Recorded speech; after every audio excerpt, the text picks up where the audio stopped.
Assalamualaikum warahmatullahi taala wabarakatuh.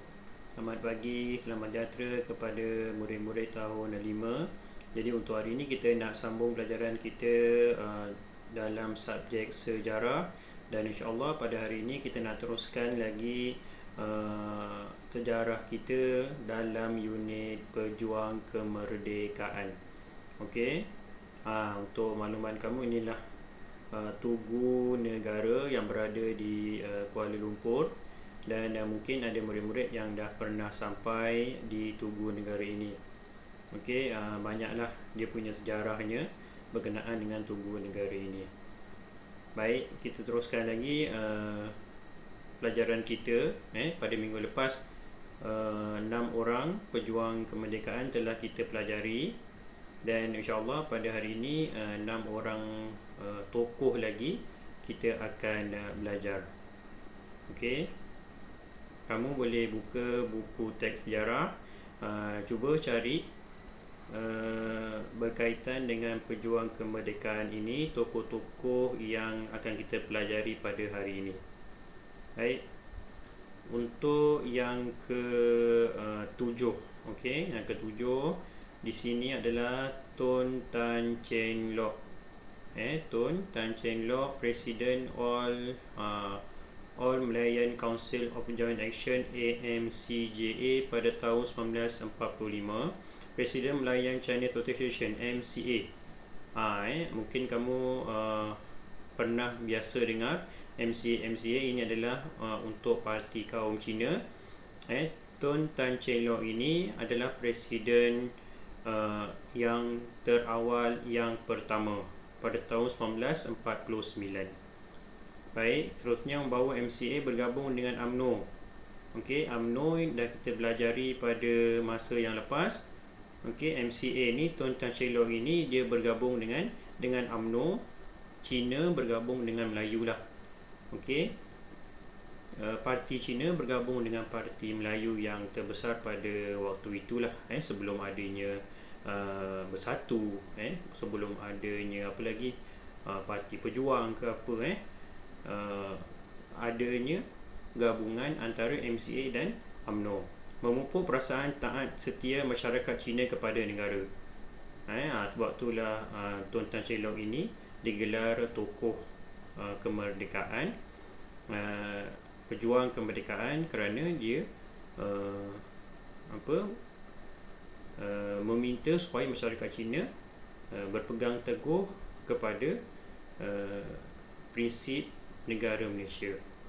Kemudian Tun Abdul Razak bin Datuk Hussein. Untuk makluman kamu, ini adalah Tun Abdul Razak ni adalah bapa kepada Perdana Menteri yang ke-7, iaitu Perdana Menteri Najib. Ini ayah dia, ini bapa dia. Ahli rombongan kemerdekaan Persekutuan Tanah Melayu ke London.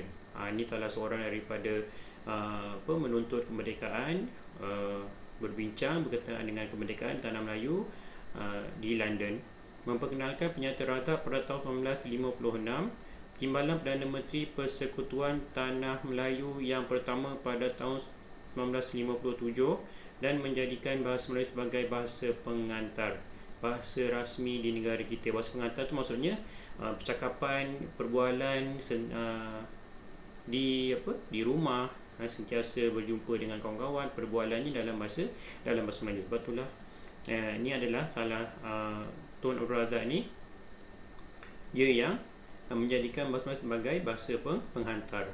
Yang seterusnya Datuk Abdul Wahab bin Tuh Muda Abdul Aziz, menentang penubuhan Malayan Union, Malayan Union, Setiausaha UMNO yang pertama pada tahun 1946, mewakili Raja-Raja Melayu dalam rombongan kemerdekaan Persekutuan Tanah Melayu ke London. Sama juga macam Tun Abdul Razak tadi, salah seorang ahli rombongan yang berbincang berkenaan dengan kemerdekaan Tanah Melayu.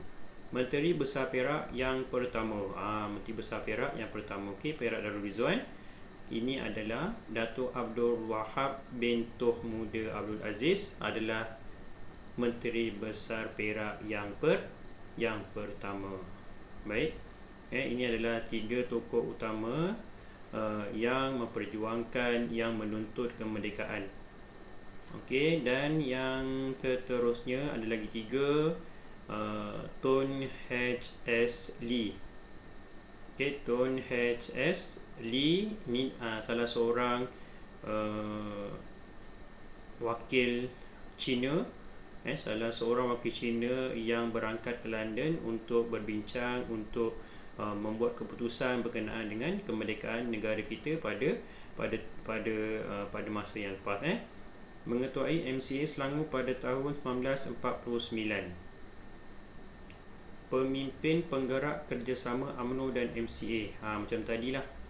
Okey, ni Tun Tan Cheng Lock ni dengan Tun H.S. Lee ni penggerak kepada gabungan antara MCA dan UMNO. Okey. Penggerak ke arah kerjasama antara kaum Cina dengan kaum Melayu pada masa yang lepas. Pernah terjadi permusuhan, perbalahan, peperangan kecil.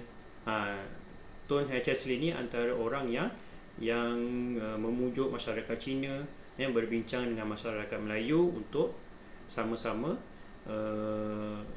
bertolak ansur, kemudian bertoleransi dan seterusnya memajukan Malaysia. Kerana pada masa yang lepas sangat berbeza antara Melayu dan juga Cina. Melayu tinggal di kampung, Cina tinggal di bandar. Sekarang pun sama juga, tapi pada masa yang lepas perbezaan tu ketara.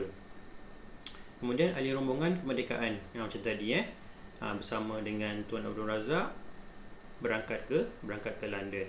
Menteri Kewangan Persekutuan Tanah Melayu yang pertama. Menteri Kewangan. Kemudian salah seorang kaum India iaitu Tun V.T. Sambatan. Tun V.T. Sambatan, Presiden Melayan Indian Congress, MIC. Pernah dengar Kalau Cina MCA, Melayu UMNO, kemudian kalau India pula, kaum India MIC. Sekarang banyaklah. Gerakan Hindraf, tu banyaklah sekarang. Tapi antara persatuan parti India, kaum India yang lama wujud adalah MIC. Yang kelima pada tahun 1955, Presiden menyertai rombongan kemerdekaan. Salah satu orang lah, maknanya ada kaum India, ada kaum Melayu, ada kaum Cina. Untuk menunjukkan kepada pihak British yang negara kita bersungguh-sungguh untuk merdeka. Jadi kaum ni bersepakat, bersatu untuk kemerdekaan negara kita pada tahun 1957. Menteri Kesihatan Persekutuan Tanah Melayu yang pertama, Menteri Kesihatan. Sekarang siapa Menteri Kesihatan? Saudara YB Khairi Jamaluddin. Bertukar lumus untuk mengekang COVID-19 ni, insya-Allah kita akan berjaya lah tak lama lagi. Kemudian yang terakhir adalah Tun Dr. Ismail bin Datuk Abdul Rahman. Timbalan yang dipertua UMNO pada tahun 1951. Timbalan dipertua UMNO maksudnya dia antara orang kuat UMNO pada tahun 1951. Wakil UMNO untuk berunding dengan MCA. Macam tadi cikgu cakap, ni Tun H.S. Lee dengan Tun Tan Cheng Lock, wakil daripada kaum Cina, manakala Tun Dr. Ismail wakil daripada parti UMNO, berbincang, berunding bersama dengan MCA bagi membentuk parti perikatan. Kita panggil parti perikatan, sebelum tubuhnya Barisan Nasional. Pada tahun 1951 dan hingga 1950 sehingga 1952. Murid-murid, ada 6 tokoh yang kita belajar pada hari ini. Sekali lagi cikgu Sekali lagi cikgu beritahu, yang pertama Tun Chan Cheng Lock, ni maksudnya yang ke-7. Yang ke-8 Tun Abdul Razak. Yang ke-9 Datuk Abdul Wahab. Yang ke-10 Tun H.S. Lee. Yang ke-11 Tun V.T. Sambatan. Dan yang terakhir ke-12 Tun Dr. Ismail bin Datuk Abdul Rahman. Okey, ke-12 sekali yang dah kita belajar pada minggu lepas. Ke-12 tokoh ini perlu kamu tahu sekurang-kurangnya siapa dia, apa dia punya tanggungjawab.